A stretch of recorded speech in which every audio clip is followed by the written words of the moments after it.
yo no soy democrático. O sea, sé que esto puede ser poco convencional, porque no lo he dicho muchas veces, pero sí que lo reconozco abiertamente. Y es que yo no soy demócrata. Yo me considero más aristócrata. Y quiero hacer sencillamente un pequeño paréntesis. Yo propongo el gobierno de aristos. Aristos son los mejores. Y los mejores no son los que más dinero tienen, porque eso sería plutocracia, sino aristos son los excelentes, los más preparados, aquellos que lo han demostrado, ya sea en las artes, en las ciencias o en algún tipo Claro. de área en la que obviamente estamos viendo que se aleja mucho de lo que tenemos. Ahora mismo son una panda de incompetentes que no son los mejores en nada, pero Efectivamente. sencillamente no gobiernan como si lo fueran, ¿no? Y esto creo que tiene consecuencias muy negativas y que estamos pagando todos, y si no empezamos a verbalizarlo, va a pasar como en el poema de Niolmer, el de Primero vinieron a por los judíos y yo no hice nada porque yo no era judío.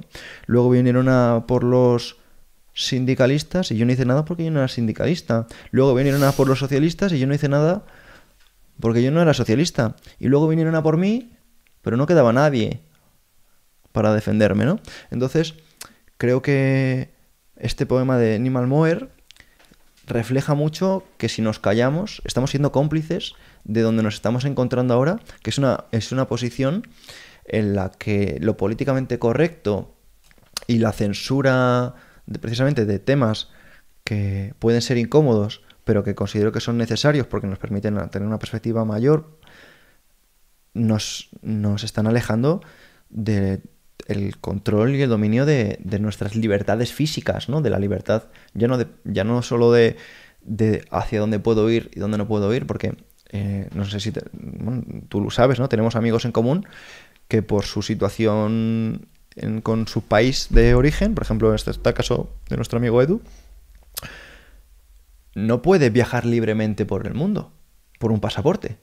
O sea, que nosotros dependamos de que un gobierno se meta en menos líos o en más líos, es lo que va a determinar que yo pueda coger un avión o no, o que incluso pueda cruzar una frontera o no. O sea, es más, creo que se ha normalizado tanto el tema de los impuestos que a una persona le coaccionen para que dé la mitad de su renta, o sea, Más de la mitad. o más de la mitad de su renta, pero es que esto al final lo hablamos a nivel de renta y las personas, pues como están acomplejadas y son envidiosas y dicen, bueno, a este le quitan más que a mí, pues no, parece que no ven la diferencia. Pero si se quitaran esa envidia y esa digamos, simpleza de miras, se darían cuenta de que no es una cuestión de dinero o de renta, sino es una cuestión de tiempo. Porque al final, si tú estás trabajando, aunque te quiten menos, 5 días a la semana, estás trabajando gratis para el Estado hasta junio. Y todo ese... Creo que el día de liberación fiscal este año, no sé si fue ya en julio, ¿eh? Imagínate. O sea, estamos hablando de que las personas pagan, digamos, la mitad de su tiempo para luego no poder decidir qué hacen con él. Es un sistema de semiesclavitud totalmente. Totalmente, porque evidentemente no hay mucha gente que dice, no, los impuestos son necesarios. Efectivamente, claro que son necesarios. El problema es cómo se utilizan estos impuestos. ¿Cómo se utilizan estos impuestos si cada vez hay más impuestos y cada vez hay más deuda pública? Esto con un gobierno que tiene más de 200 asesores. ¿Y cuántas personas componen el gobierno? Cientos. Cientos de tíos están gestionando nuestro dinero y la deuda solo hace que aumentar. Menos mal que son ellos los que han estudiado para gestionar todo esto. ¿Sabes? Porque yo creo que cualquier madre, mi madre mismo, tu madre o la madre de cualquiera o cualquier persona en su casa sabe una cosa que es realmente simple. Si tienes 2 y gastas 3, vas mal. Y al final, ¿quién pagamos toda esta fiesta? La pagamos nosotros. La pagamos nosotros. Y no conforme, no solo pagamos esta fiesta, sino que pagamos nuestro recorte de derechos y libertades y tenemos que sentir, o sea, y tenemos que permitir cosas como hicieron esta última presunta pandemia, en la que prácticamente instaban a la gente a vacunarse. Sí, yo abrí mucho los ojos en esa época, porque, bueno, yo me considero el típico chaval borreguillo, o sea, al final mi padre era militar también, y yo he sido educado para obedecer. Yo he sido educado para obedecer al profesor, para obedecer al sacerdote, para obedecer a mis padres, para obedecer al médico, para obedecer al policía y para obedecer al Estado. Entonces a mí me enseñaron eso muy de niño. Y yo me he pasado toda mi vida obedeciendo y acatando órdenes y sin un pensamiento genuino. No ha sido pues a través de golpes que me ha dado la vida, a través de equivocaciones, ¿no? Pues si sigues este camino vas a tener salud. Sigo las indicaciones que me dan, lo que recomiendan que hay en un hospital para comer, que te ponen galletas, te ponen hidratos de carbono de, digamos, de absorción rápida o, digamos, procesados, y esto es en el sitio que se supone que brindan tu salud. Luego, en el ámbito educativo, el pensamiento crítico o, digamos, la actividad genuina para tener un poquito de creatividad que luego te va a venir bien en los negocios, no lo desarrollas. Entonces, otro golpe que te llevas por ahí. Luego, en el ámbito de cualquier ámbito me he llevado golpes por parte de obedecer lo que se supone que había que hacer.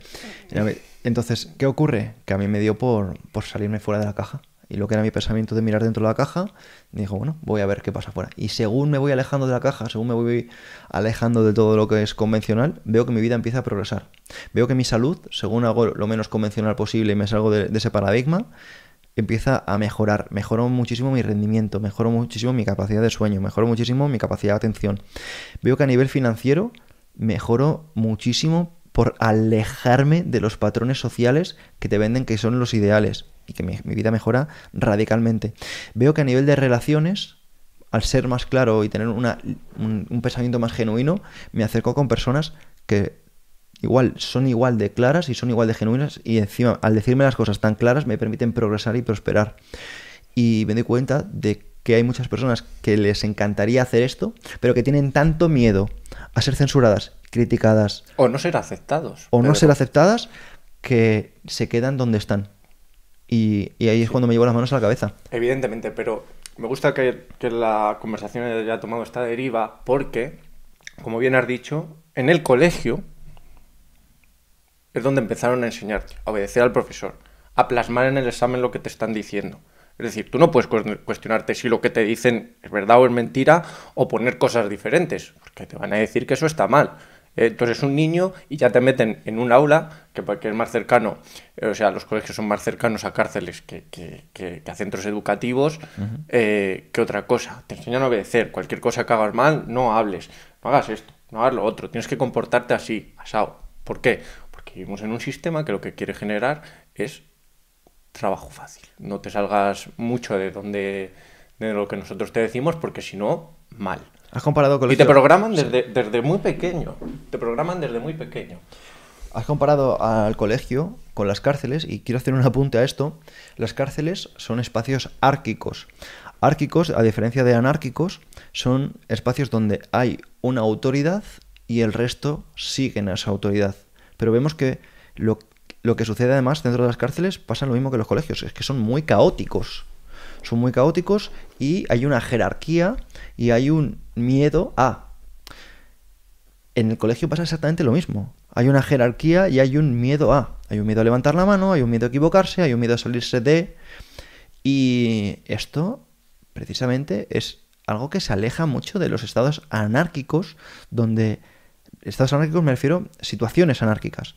Anárquicas donde realmente no hay una cabeza, no hay un poder que dirige a otros, y donde las personas tienen esa importancia sencillamente por el hecho de ser personas, no por el hecho de su jerarquía en la sociedad, ¿no? Entonces, la posición, y lo que te quiero comentar con esto, es volver al punto del ejército, que también es algo árquico,